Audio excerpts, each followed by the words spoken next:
local traditions and art forms like pottery are slowly giving way to large-scale mass-manufactured products. And now, more than ever, is the right time to remind ourselves of the artisans and entrepreneurs who are putting in effort to retain and carry on the delicate art of pottery. Hello and welcome to Auto Today. My name is Abhik. And I'm Dhruv, and we're back on the road, and this time around we've got the Renault Kiger for company. And this time around, our journey brings us to Rajasthan and its beautiful history and its majestic palaces like the Jal Mahal right behind us. But we aren't here to explore the majestic palaces of Rajasthan, are we? That's right. We're here to explore an art form that was almost forgotten and then revived thanks to a few key people and artisans who believed in carrying forward their local traditions. And through this journey, we are aiming to showcase those very people and their art. We're referring to an art form that's specific to this region of the country, pottery. And to start things off, we're in the vibrant pink city of Jaipur, which adds cool blue hues with its blue pottery.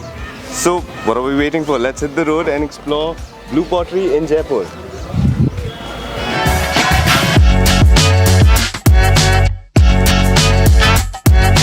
Look beyond the usual touristy attractions of Jaipur and you'll uncover an endless list of centuries-old crafts, including blue pottery. While it may have arrived in Jaipur in the early 17th century from Persia, evidence suggests that this particular art form faded in the sands of time by 1886, before being revived around 1970. To know more about blue pottery, we made our way through Jaipur's cramped streets and unruly traffic and headed to Nirja International to meet up with Leela Bordia, whose continued efforts have seen blue pottery grow from strength to strength on a global scale.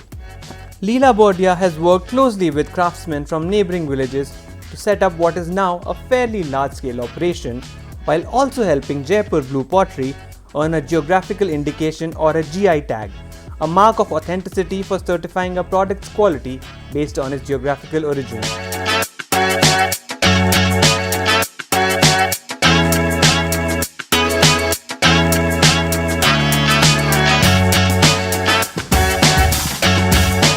History says that early 17th century it came to Jaipur from Persia, but over the period we get the evidence till 1886. After that we don't get any evidence of this craft.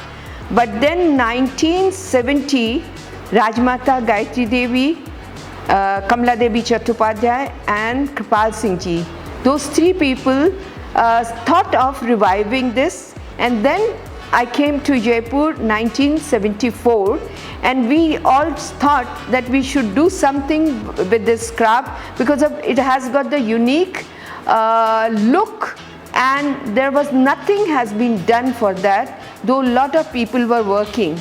First, we take the dough and then flatten that. We take the mold, and in mold we put this.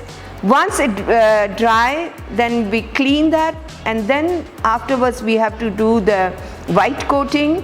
After white coating, we draw with the cobalt oxide the artwork, and then once the artwork has been done, then we fill the colors, and the coating is the glass coating we do that we call the glaze. So once we glaze this, is under the 700-degree temperature, we bake this. Wow, that was an interesting set of information about blue pottery.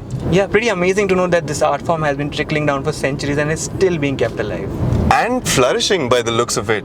But I've actually heard of more Rajasthani pottery styles being done at a much smaller scale. That sounds like a contrast to what we've experienced so far. So where is our next destination?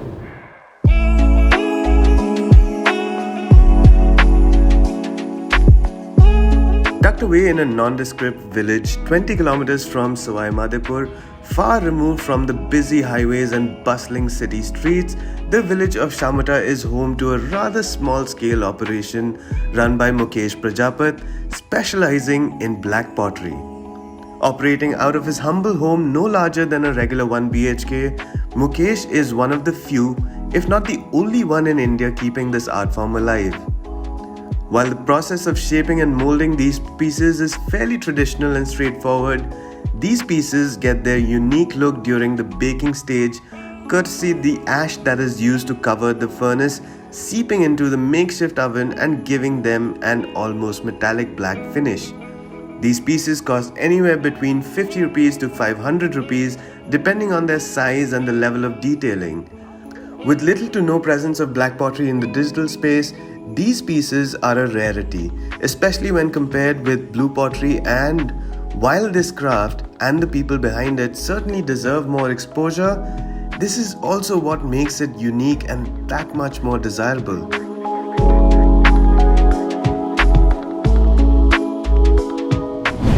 You know what, I really wish artisans like Mukesh got their due exposure and support, because black pottery is so unique, but it's confined to that one family and that little village.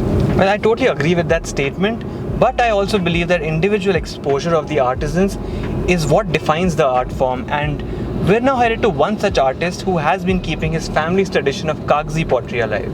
Speaking of traditions, we've got a French connection which has a long-standing tradition of building cars. Renault, but what are you getting at?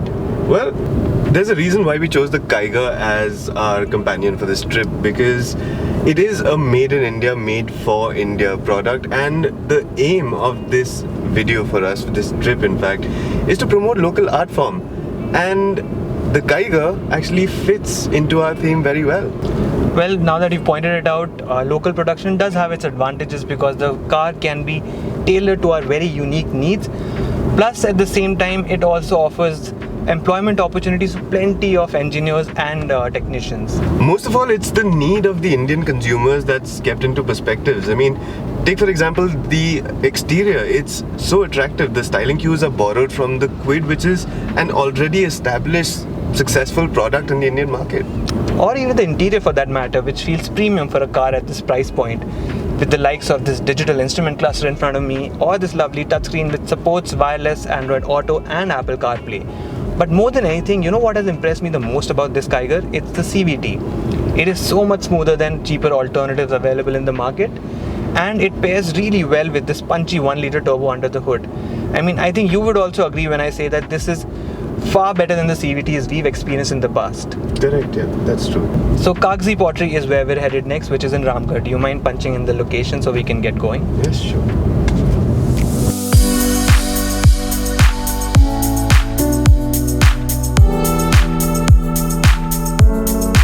Nestled against the industrial backdrop of Rajasthan's Alwar district, Ramgar is home to Ramgar Clay Pottery, run by Om Prakash Galav, specializing in a rather unique art form.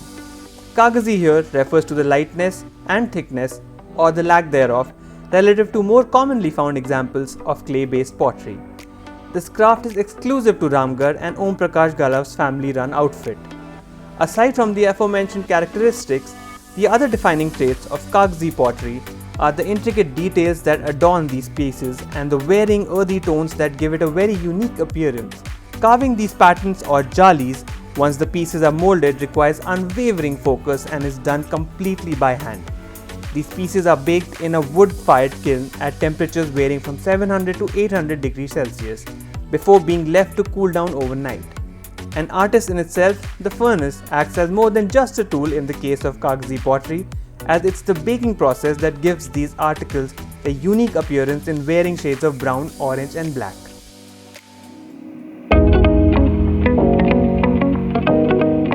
This really was a unique journey for us, to have discovered the various pottery art forms and to have been lucky to meet the artisans who are determined to carry on their traditions in the modern world.